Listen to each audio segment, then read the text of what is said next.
Hi, everyone. Welcome to the Heal Nourish Grow podcast. Today, I am joined by Guy Odishaw. Guy Odishaw. Easy for me to say, right? It should be easy to say because this is the third time that you've been on this show, and happy to have you back.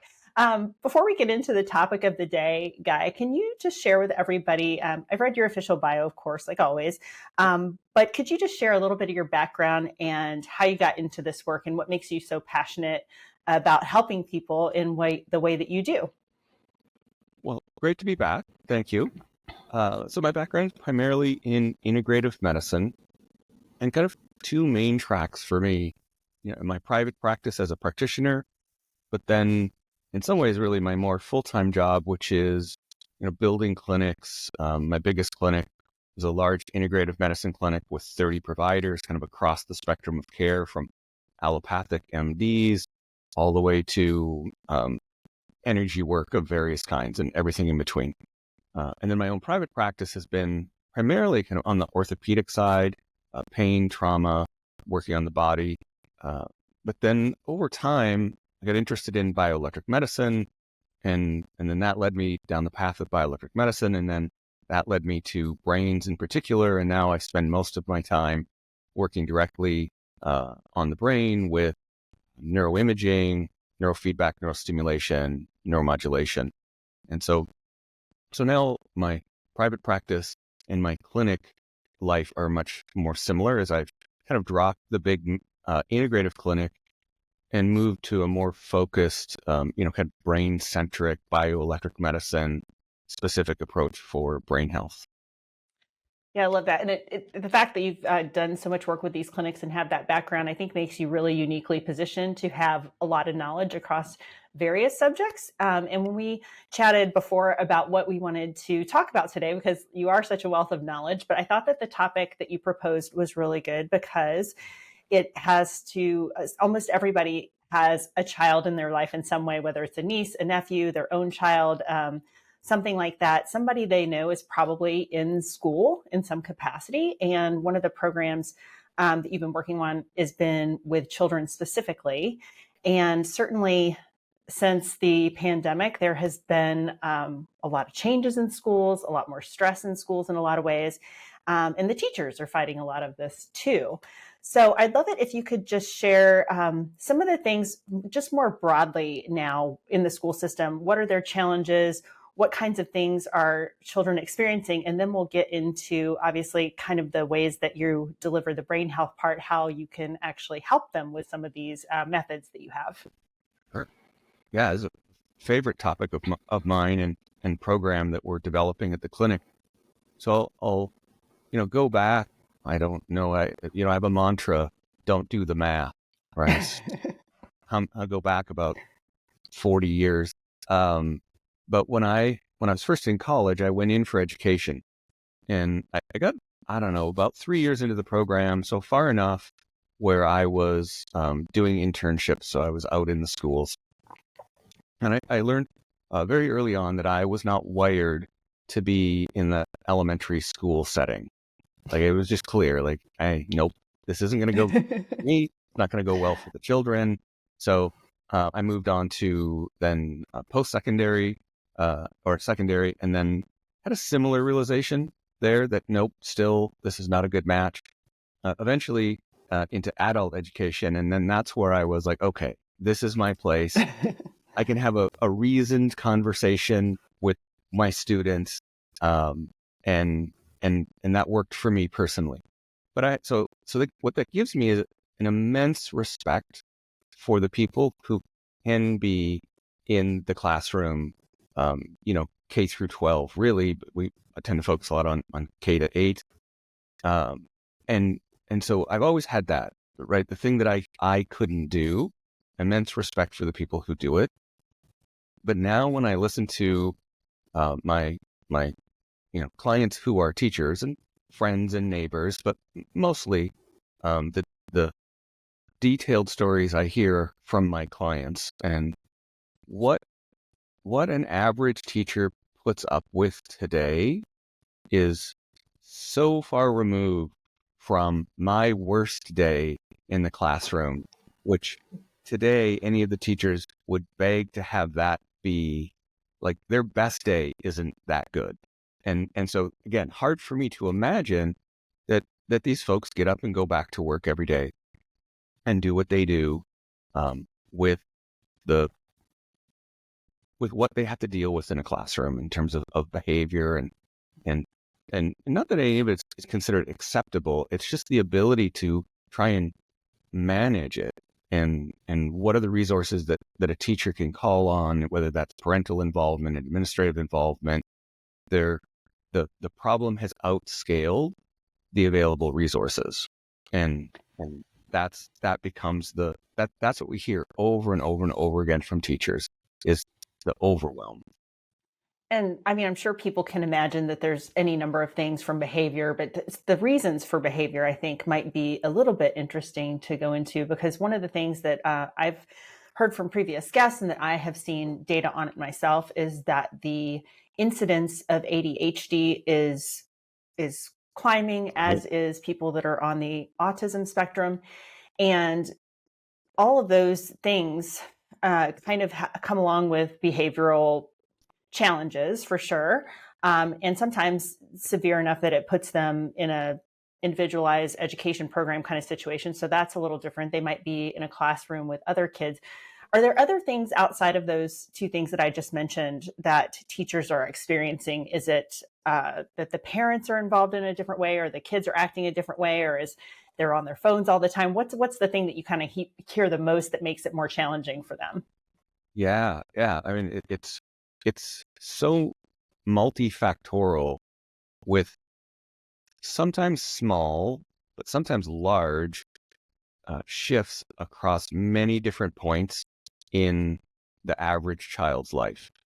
And so everything you just said, but there's so many variables within that. So I think it's too easy to simply shift towards the parents and just say, all of this lands at you. Or as maybe certainly teachers would say, or, anybody in the school system would say, too often it's the other way. It's oriented towards the school and to the teacher and saying, this is all on you. And, you're the origin of the problem and you need to be the origin of the solution, figure it out. And so we tend to have this kind of back and forth, teachers pointing to the family and the families pointing to the teacher. And there's truth in all of that. So, I mean, there's just so much research we could, go through around what seems to be the explanation for the changes we're seeing. As you mentioned, the increase in kind of diagnoses of various conditions. So on one hand, like, yes, I want to hold that as valid. But on another hand, I think we have to look at this is too much of a common approach in our culture, is to put a diagnostic code on something, make it a pathology, make it a condition, and then want to treat it. And like for the cases where that's true, absolutely. But we need to, really be able to pull apart the places where, a child doesn't need a diagnostic label. They need something else. But so some of the research, Jonathan Haith's research on the impact of the smartphone, so social media and that. I mean, I think the research there, the statistics, I think it's undeniable how big of an effect. We could argue over that, but it's a significant impact that it has had on in terms of the person. It isn't across one system. We can't just say it's attentional. Like, it's what's led to this ADHD epidemic. No, because it's about the person's kind of self-esteem. It's about their reward system. Like, we see this so much in the brain clinic, when we're looking at brain imaging, and we're seeing just this reoccurrent pattern in mostly children. We see it in adults, but it is much higher prevalence in our younger clients, is this dysregulation in what we could shorthand to say kind of the reward system or the self-regulation system. And it maps very well from what happens to us when we engage in kind of modern technology, screens, social media, but it isn't only that. We could talk about the gaming, and the gaming doesn't have to be kind of the first person shooter type game that people get all excited about. It could be Wordle or, anything where that device becomes your primary form of engagement and it's driving the dopamine system, and people are disproportionately spending more time engaged with their device because of how it's driving the dopamine system, the pleasure system, the reward system. And then they're not doing the other things they need to be doing, right? So if it's a parent on the device, it's the parent not parenting. If it's the child on the device, it's the child not childing. And right. So, I mean, it's massive. I mean, and so my family was just here visiting. So my adult children and the grandchildren. And I would have these moments where I'd walk into the room, and so the whole family's sitting in the living room and everybody's on a device. Yeah. And I was like in my own home. Right. Yeah, it's unbelievable. It's almost, I have honestly almost given up at this point because it's almost impossible to be in a group and to not have at least somebody in the group on their phone at some point, which is just a really sad state of affairs. But before we move on with that, I want to go back to something that you said about dopamine, because it reminded me, I heard an interview recently, and they were talking about the dopamine system. I think it was an addiction conversation, actually. And the person said, and it was something I had never really thought of it in this way before for some reason, but it's something so simple. And it's just that we have gotten with all these devices and online shopping and all these very addictive type behaviors that it's all available with no work. Like before, at least to get a dopamine hit, you had to work for it a little bit. Like maybe you had to go for a long run or something to get your dopamine hit. But now you literally just click buttons, or somebody likes something on your social media or whatever. And people are just getting these dopamine hits all the time with no work involved. And I think that disconnect from the work and the reward is maybe at the crux of how we go after it. I don't know. What do you think about that? Yeah, no, I agree. I mean, I think the no work thing, and that this is a system like any other system in the body, and it can fatigue. It will adapt to its environment.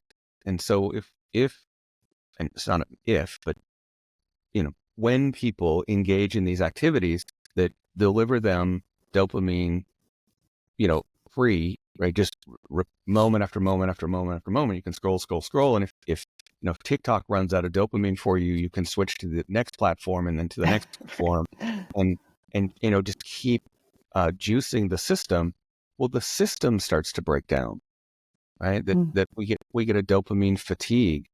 And so then there's a need for more, and there's the dysregulation, downstream from when that core mechanism starts to go awry. So yeah, and there's so much right in this system right here, right? Like it could be enough to say, okay, like if all we did was focus on fixing this, we would have a large demonstrable positive effect on culture, society, and then here, if we're talking about schools, on what's happening in schools. If we just change this mechanism, but of course, that's not the only mechanism. There's many at play, but it's part of what makes this conversation, I mean, it's an important conversation, a good one, a challenging one, and part of the challenge is there's this tendency to kind of want to make everything down to a single variable, right? Like we have this idea culturally of a silver bullet, like there's one solution, right? And so we have that mentality, like somehow we could solve the problem of education or the quality of life in our schools, outcomes for our children, through some singular magic fix. And no, that's just no. I know, we wish it did. We wish we just had a magic wand to Yeah, make exactly. it better. So we really need to have this. There's all of these issues going on, and then we come with a very our clinic comes with a very specific place where we engage and we help solve one of the 1,000 issues. It happens to be that ours is fairly far up in the stream, which is, what we say in our clinic, our mantra is we regulate dysregulation. So we could take a lot of the specifics we get into, say we're talking about the dopamine network, but there's also the self-esteem, and there's just so many different aspects of self. If we regulate the dysregulation in the brain, that's very much a kind of a catch-all for all of those different subsystems that we could talk about that might be going on, to the attention system, the reward system, again, self-efficacy, just cognitive function, like just pure intelligence, and how well any one brain can navigate the landscape of school academically, but also socially. So when we regulate the brain, we actually get a lot of value out of that, because it's not a singular intervention at a behavior, right? We're kind of out on the surface. We're regulating the mechanism that is the architect of all behavior. And then also, it isn't just for students. We encourage teachers to use these devices to help regulate their nervous systems. We encourage parents to use them. So the goal is, we say in ours, our ideal client is anybody with a brain. That's a pretty large population. So if we look all sort of. yeah, if we look at No, all kidding aside, it's for everyone. it is for everybody. It's the toothbrush for the brain. But if we look at all of the people involved, if all of those people were more well regulated, that would have a dramatic positive impact on the entire process. So even though, like, we fully acknowledge we're coming in with, one solution to a multivariant problem, it is a solution that actually has a lot of downstream positive effects. And that's part of why we're passionate about it, is this simple intervention can have a massive positive impact. And it's been shown, there's decades of research, in general across healthcare for neuromodulation. And I should just say, just to take out of any sense of mystery here, primarily what I'm talking about is a device that does audiovisual entrainment. So it's a neuromodulation device that uses light and sound and a microcurrent to modulate the central and autonomic nervous system. Very, very simple, benign, harmless. I tell my clients, you couldn't hurt yourself with one of these unless you trip over it. Like it's giving the body the inputs the body has been doing for as long as bodies have been bodies, right? It's taking light, which we all use light to function. It uses sound. We use sound to function. And then we are chemical electric beings. So electricity is part of our makeup. So delivering a bioidentical electrical current is all stuff that the body is 100% uses all day, every day to function.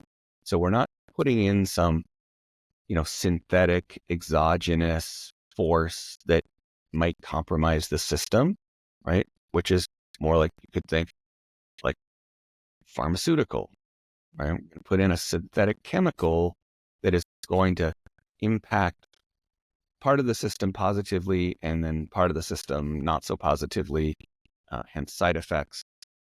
We're all familiar with that model. What we're talking about here is just using natural functions of the body to help regulate the system. So it's a benign intervention. They're low cost. They cost about $600. But that we're regulating the brain, that's why it has high impact. Do you find that people are generally more accepting of this kind of program because it doesn't really require them to sort of do anything, really? They just put on this device, and I'm picturing, I don't know, you'll have to describe it to me, because so far in my head, I'm picturing like some kind of, helmet kind of situation that they put on their head, but maybe you can describe the device a little bit and speak to, the ease of use, if that's helping some of the results, because there's not a big barrier to getting people to say meditate every day, for example. Right. So, so a couple of things in there. I'll quickly describe the device. So it's a set of glasses that have pulsing lights, headphones that have pulsing sound or binaural beats, and then ear clips that have a microcurrent. So that's what we're doing. So you put it on, like, most people, they kind of laugh. They're like, I look ridiculous. It's like, yeah.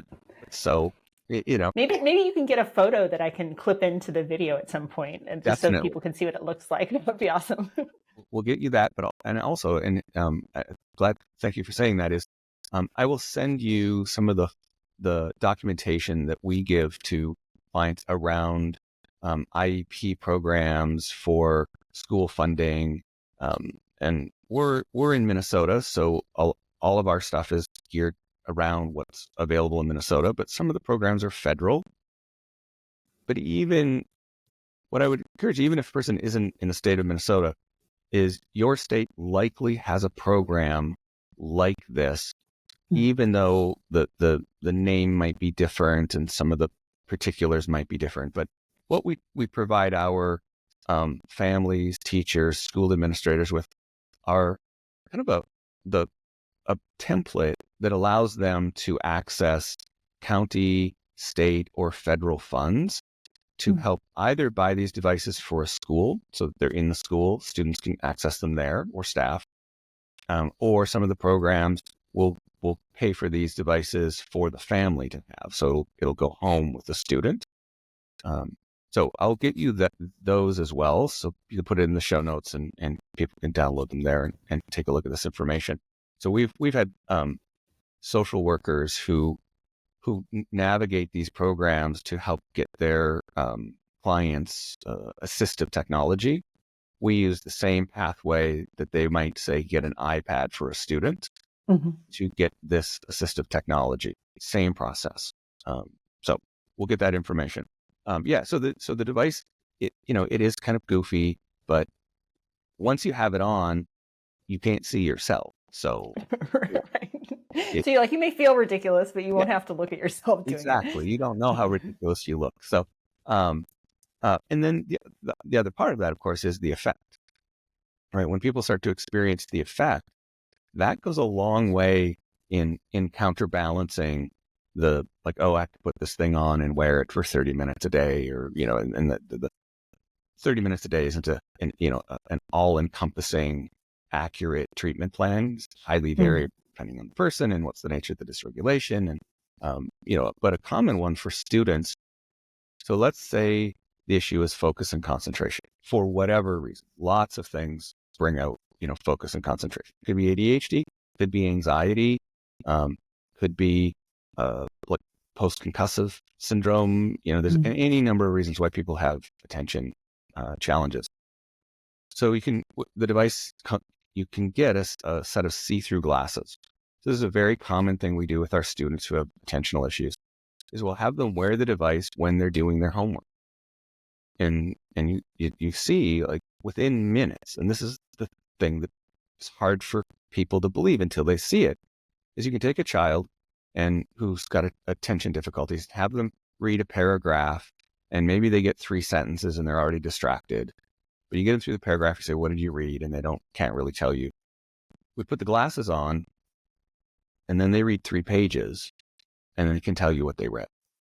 And that's the difference. And, we know from neuroimaging that within 3 minutes, the device is changing brainwaves, right? So we know that it works. People are, find that difficult to believe that, it's like they've spent, 5 years where school has been difficult and they can't do it. And now all of a sudden I put on this device and I can read and comprehend what's going on. And it's really just a simple matter, again, regulating dysregulation. We can get incredibly, complicated in describing the nature of the dysregulation, where it is, what form. Is it a theta gamma, a phase amplitude coupling issue? Sure. I mean, there's all kinds of that exists, and that's the work we do in the clinic. But the simple form is, if we regulate the dysregulation, we can improve function. That's it. Like, it's just that simple. And so this is one of the ways we use the device is simply that, to help children be able to do their homework faster, kind of more accurately, have better retention, less anxiety, a better outcome. And when you start to iterate that, right, if you can take away that anxiety of, I have homework and I'm not going to understand it, it's going to be frustrating, and I'm probably going to have a fight with my mom or my dad around it. But then that doesn't happen, or again, without being, overly dramatic, let's say there's, in the beginning, there's less of a fight about it, and the struggle is less of a struggle, and the outcome is a little bit better. But when that iterates day after day after day, what we see in not that long, weeks, months, there isn't the fight to do the homework. The homework gets done, it gets done well, there's retention, anxiety goes down, self-esteem goes up, performance in school, it translates into school. In schools where they have students wear these devices, and we have schools, mostly special ed, smaller classrooms, but it doesn't have to be limited to that, where they'll have the students wearing the device in the classroom when they're doing certain projects together as a group. And we see exactly the same thing happen there, where the challenges that the students had, the resistance, the acting out because of the anxiety about having to do the math or the reading or you name the activity for any given student, that's anxiety producing. Regulate the nervous system. They go into the activity with less distress, less acting out. They do better at it. There's more learning that happens, which means just that in and of itself is going to mean they're going to do better the next time, and they're going to have less anxiety, more learning, better outcome. When you have that additive across all 10 students in the room, what you get is a classroom that functions more like what we all would like to see an optimal classroom be, which is students are generally, well regulated, they're cooperative, they're excited, they're curious, they're engaged in the activity. There's more positive social interaction that becomes reinforcing for the whole, collective activity of school. And then that has an effect on the teacher. When the teacher is managing a classroom of more well-regulated students, that teacher's stress level goes down. They show up with, more of the goods, more resilience. So now they have more to bring to the classroom, and they have students more able to receive that. And the whole collective moves forward, and more of what we want from the educational process happens. Right? And yeah, that sounds like the ideal scenario. I don't know why anybody wouldn't want that. What you're describing is like school nirvana, basically, right?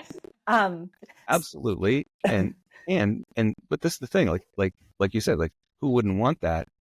So I'd mentioned before we came on air about this program that ran in Minnesota about 20 years ago.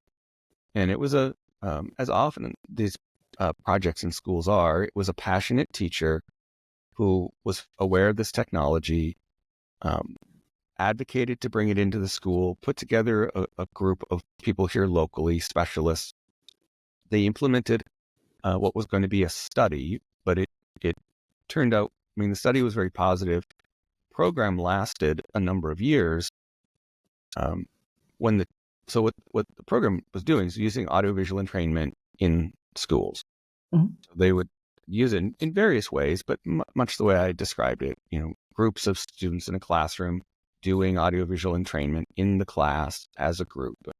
And when they measured the various statistics, the outcomes, academic, social, parental happiness, teacher happiness, measure all the statistics, everything improved, right? So it's great. There's just no doubt there is a across the board positive effect here. And not just on one test, but they followed these students, for the years of the program, and they continued to excel through their academic career. So everything about it positive. When the teacher retired, the school ended the program. And to this day, now we're kind of picking up 20 years later where they left off. And when we saw the statistics and saw what was happening in our own client population, we went to the people who did this work and said, what happened? Like, how did this not just become, at least in this school, a norm that got iterated across all classrooms and all grades and has maintained? And it's this strange phenomena that happens, and we're all familiar with it. Like we've been told ever since I was old enough to realize I was being taught anything, I've been taught the value of exercising, eating well and exercising, right? Lifestyle medicine. How many of us actually do it, right? As a population, we're immersed in this information from birth on. We're surrounded by it. But how many people actually exercise 30 minutes a day and eat zero processed food and, minimize their carbs and maximize their protein? Like 0.001% of the population? It's a very small number. I know that. I heard a recent stat about how many people regularly exercise, and it was astonishingly low to me. I want to say under 20% of people that exercise on a regular basis. And I was just really blown away by that. Right. So if like these basic things that are self-evident, right? We don't need randomized, double-blinded, placebo-controlled studies to know that getting some exercise is better than not getting exercise. And again, I'm not talking about ultra marathon. Like, the choice isn't sit on the couch or do a triathlon. Right. It's like sit on the couch or, go walk a couple of blocks, right? Like, that's where we're at, right? And we just cannot get that adopted at scale.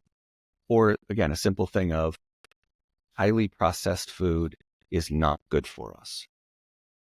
Self-evident. We have the studies, but we don't really need the studies and we can see that having the studies doesn't change behavior. Right? People always say, well, Guy, what's the evidence for this?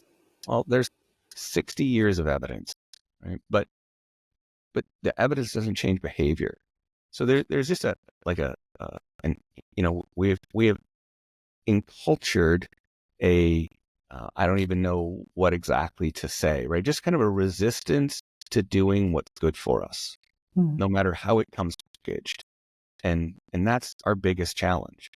And that's what we face with this program. And again, back to that example, if here's a school where they're doing it and we're seeing positives across the board, right? No negative side effects, no adverse effects, not a single one, positive change, you would think this is a natural. Like, this school will just continue this program. Nope. As soon as the teacher was not there to advocate for it, it ended. And we see the same thing today. I mean, we're getting better uptake, right? That they were able to get it implemented in one school. We're probably in 5 or 6 schools right now. And so that's, good in the sense of uptake is better, but it's still the same thing. It's because there's somebody in that school that is passionate about this, and they are, tearing down the barriers and implementing it through just sheer will. And that's great. But I have no doubt the moment that person stops being a passionate advocate, the momentum, right, or really the inertia for status quo will, Take these them. devices will be sitting in a shelf someplace and nobody will ever look at them again. And it won't be because there isn't science or because they don't work. It'll be because of an inertia that is just not about doing what's good for us. Which is a really sad statement. But I'm sure some people will be hearing, there'll be probably 2 or 3 different kinds of people hearing this. There's going to be one that's going to be a teacher, hopefully, and hear this and be like, oh my gosh, I need to get this started in my school. So we'll have that resource that you mentioned in the show notes where they can learn more about the program, get in touch with you if they need to, for example. And then I can see some other people that are going to be like, okay, I don't have time to try to implement this in my school, but I have kids and I think this would really help them. If they can't go through one of these federal programs where it's more related to a school for funding, is this something that they can buy at the Cerebral Fit website? Or if they reach out to you, can they learn more about how to get this device so that they can at least implement it in their own home? Mm-hmm. Yeah, absolutely. Great question. So, so they can purchase them. They're easily available online, whether it's through the Cerebral Fit site or the Bhakti Brain Health Clinic. So that's my kind of brick and mortar here in Minnesota, where we're doing these school programs through the Bhakti Brain Health Clinic. So available there. I think the site is Tech 4 Brains with the number 4 in there, Tech 4 Brains. So the devices are easily available. We sell them, so $600 for a basic one. If you put some, like add in the see-through glasses, add in a few other accessories that can be helpful in certain instances, you're still all in at about $750. Not expensive at all, considering the significance of what it can do in terms of changing a life course. And it isn't really a single user device.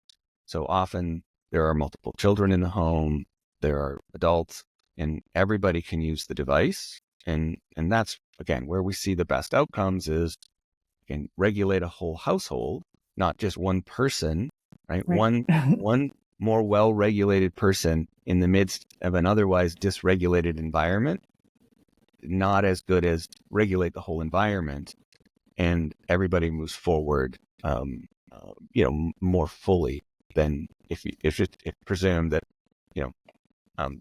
our one child is struggling in school, so they're the problem that we're going to fix. Like that's again, that kind of pathological approach where we really prefer more of a positivistic approach, which is just optimize the brain, no matter who you are, right? You'll do better with a brain that does better, period. Right? Now, say you're a fairly regulated person versus a fairly dysregulated person, just naturally, or by the nature of your brain, or by the nature of the other behaviors you do, maybe the exercise, the meditation. You are one of those 1.001% of people that are doing things. Say you bring that into your house. Theoretically, as the person that's already more regulated, I mean, they'll still benefit, but maybe they don't need as much time on it. Or is it kind of a time and dose response, or is it more like if you're severely dysregulated, you might want to do it a few times a day kind of thing? Can you talk a little bit about how it works as far as the regulation? Yeah. Well, I'm going to say one other thing about the acquisition. So we also have a rental program that is also a rent-to-own program, it's kind of like a payment program. So people can rent a device for $75 a week, and that gives them a chance to try it. And the question there isn't so much, is it going to work? Because a week is not a lot of time to know. The question is, am I going to do it? Right? That's the first question that a person needs to ask. They get this thing, they take it out, they put it on, they go, this is ridiculous. I will never do this. Pack it up, send it back. Great. You just saved. Okay, that's awesome. You saved $525. That was right. But if this is like, yeah, okay, this isn't so bad, right? I'll do this. Then, you run with it for a couple of weeks. And now you can start to ask the question of, does this seem to be helping? Yes, great. Then just make the payments, pay it off, and away you go.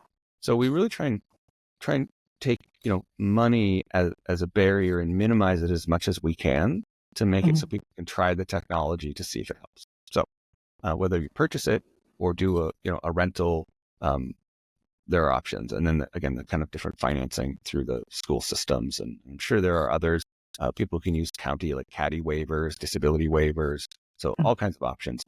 Now back to your question. So protocol. The device has 25 different protocols on it. So there's some, kind of getting to sense of like which of the 25 is kind of right for me. Some experimenting there. They vary in time from maybe the shortest at 7 minutes to the longest at 80 minutes. So there's a little bit there in terms of protocol and time. And then how often, these are more challenging questions, right? Because so much of this is going to be driven by personality more than rationality, right? Like what I might articulate. And I'm a big believer in the optimum treatment plan is the one the person will do, not the one I can think of, right? And so if a person is willing to put in, let's say, 30 minutes a day, then great. Like if that's what they're willing to do, there's no sense in me saying, I need you to do it 30 minutes twice a day, because you're not going to do it, right? Right. So, and is this something that people could do? Like, say I'm sitting here editing our video for the for the channel, or I'm doing some other kind of work. Could I have it on then, or could I be on the treadmill walking for half an hour while I have this thing on? Talk to people about like how to habit stack it or how to integrate it into their day, because I think no matter whether it's a device or meditation or whatever it is, if you can kind of glom it onto something else and multitask, as much as we hate to do that, like probably for our brains, it'd be better if we just like chill out every once in a while. But realistically, if we want people to do this, they'll probably feel like they need to be doing something else. So if you can just chat about that a little bit, is it as effective, or are there certain activities that pair better than others, kind of thing? Yeah. Great question. So this is very much the frame that I use when talking with clients is, it needs to be integrated into a lifestyle. And if we do that, we can be successful. So yes, the see-through glasses, although they're really made for task-based activity where you're trying to increase performance in that activity, you can use them in other places. So again, you could be on the treadmill. You could be on the computer. I do it frequently. Like my team, they're all like finished laughing at me for my different ridiculous things that I do. I got a nasal laser in my nose, and glasses on, and maybe a red light mouth guard in, and they're just like, whatever, guy, sure. So if I'm in a Zoom meeting and it's just one of those meetings where you have to be there, but it's not all that exciting, I will put my glasses on and put it on kind of a brain brightener, like a stimulating protocol to help me stay more engaged in the meeting. And it's just that simple. So there's any number of places that we can kind of weave it into our day.